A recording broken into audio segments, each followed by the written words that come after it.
The queen sitting in front of you today, 2 years ago, she was a girl who would go to bed each night hoping not to wake up in the morning. I was living in a nightmare. My days felt robotic, empty and numb. I'd work during the day, come home and just exist. No passion, no purpose. The stress and emptiness weighed me down, and eventually it impacted my health. Inside, I knew something had to change.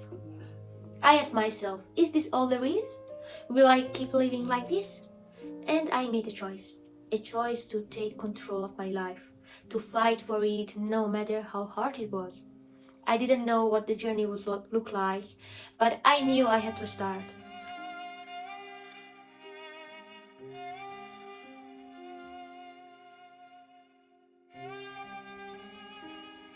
Hello my queens! Today I'm sharing the lesson that helped me transform from that low point to where I am now. Lesson in confidence, resilience and self-respect. So let's get into it. You know, people who have confidence are often way ahead in life. You can be smart, skilled, talented, artistic, disciplined, but if you don't have confidence, someone with half your abilities might still succeed where you feel stuck. Because they believe in themselves and you don't. Yet.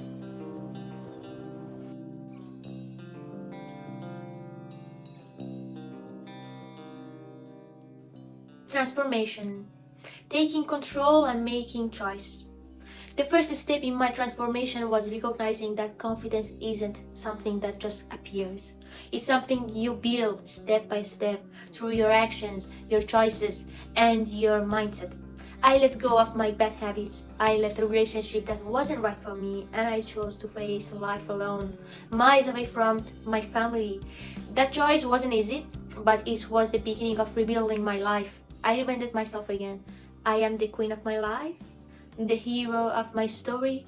No one, literally no one is going to come and save me or make me happy. That's my job. Step 1. Embrace learning as a confidence builder. One thing I want to share is the importance of learning. Learning something new, no matter what it is, builds your resilience and confidence. People often think that every skill needs to get you somewhere, but I'm here to say that learning itself is the goal. Every new skill you gain, whether it's painting, speaking a language, or learning a sport, becomes part of your toolkit and boosts your confidence. Learning new things has always been part of my journey. I've done gymnastics, skating, skiing, welding, industrial work. I know more than 5 design tools in 3D modeling. I've acted. I'm a great salesperson. I paint. I sculpt miniatures with wood and resin. I can edit videos. I can speak confidently in front of the camera, even though I didn't look men in the eye for nearly 2 years. The act of learning teaches you that you're capable of growth. Confidence is built when we take on challenges and push ourselves to learn. Studies show that learning new skills strengthens your brain neural pathways, improving your ability to adapt to change and boosting self-efficacy, or belief in your ability to achieve goals. Try this. Pick one skill or interest you have wanted to explore, even if it feels small. Set a goal to practice it for a few weeks. The process of learning is what matters, not reaching perfection. Step 2. Build confidence with small wins, backed by science. One major key to confidence is something called mastery experiences. Psychologists have found that each small win releases dopamine, that feel-good chemical that rewards us and make us want to keep going. This is how confidence grows through small, steady accomplishments.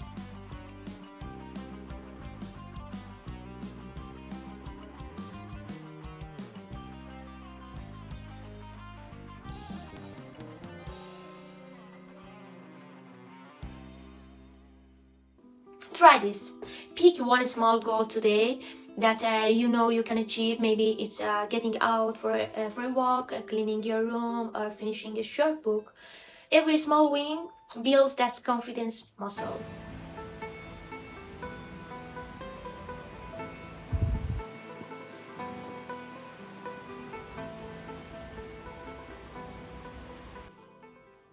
psychology of failure and overcoming fear.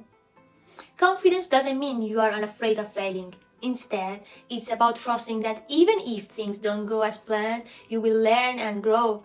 Did you know that the brain processes failure as if it were physical pain? That's why it can feel so overwhelming. But growth happens when you are willing to face that fear.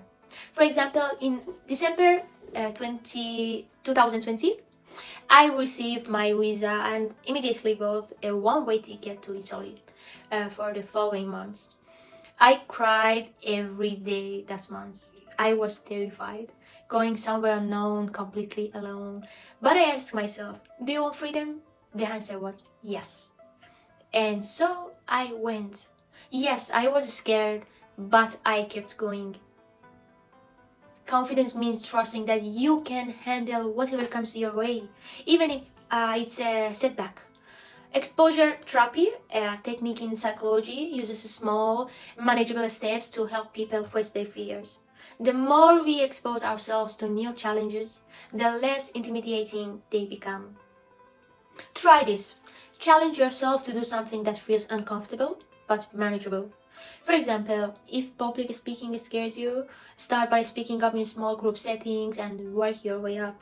Each step lessens the fear and builds resilience. On self-worth beyond results. Confidence isn't about the outcome. It's about valuing yourself through every step of the process. Study on self-worth shows that people who base their confidence solely on outcomes or approval from others experience high and low self-esteem. True self-confidence means knowing you are enough regardless of the outcome. You can fail and still be worthy. You can succeed and still have areas to grow.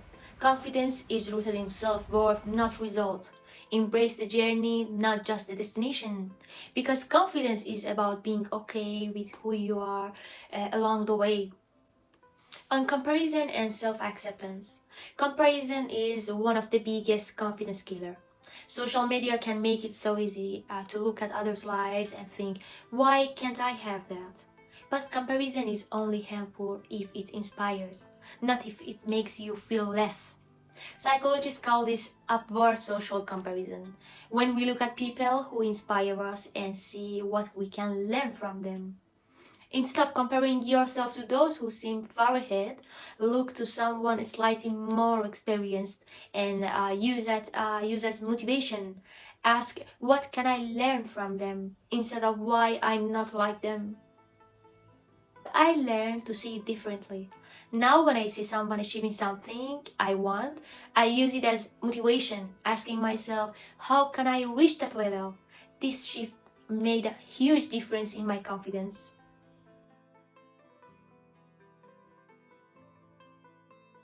Self-love and positive self-talk. Self-love is the foundation of real confidence. Practicing positive self-talk and affirmation is a great way to remind yourself of your worth. But remember, confidence doesn't come from just thinking positively. It comes from taking action as well.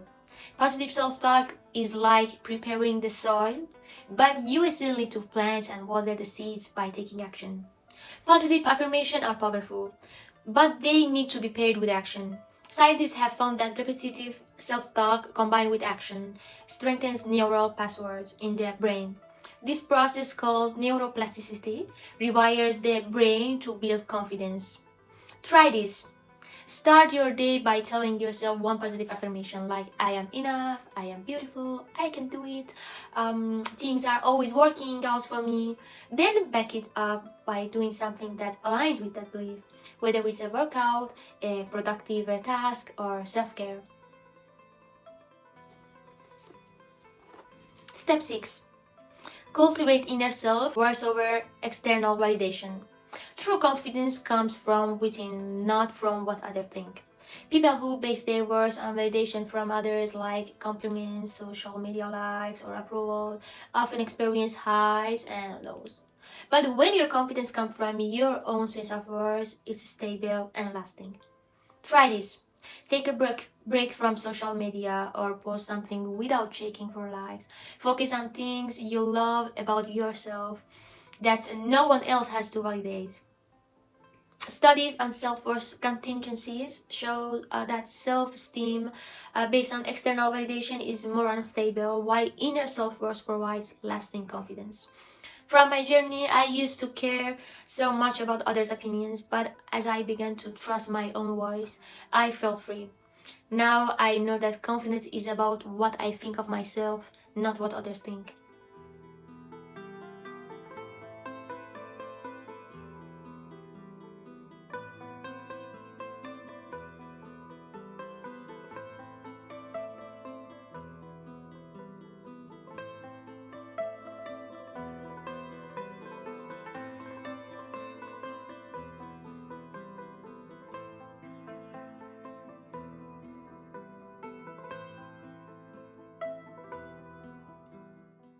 I share my story here to honor the first queen in my life, my mama.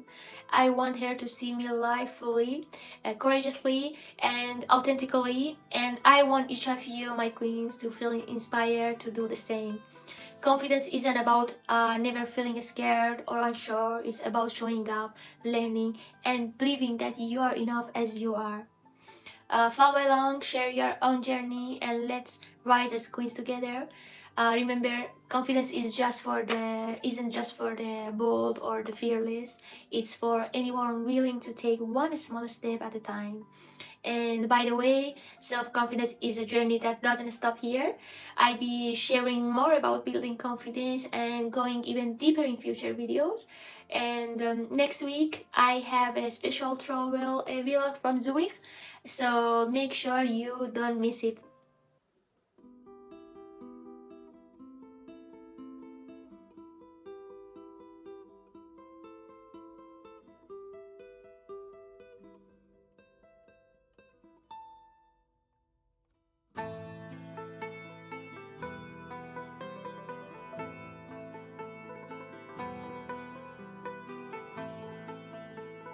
Tell me in the comments what's one thing you will do today to build your confidence. Let's support each other in this journey, because remember, you are powerful, you are capable of so much more than you know, and you've got this, my queen.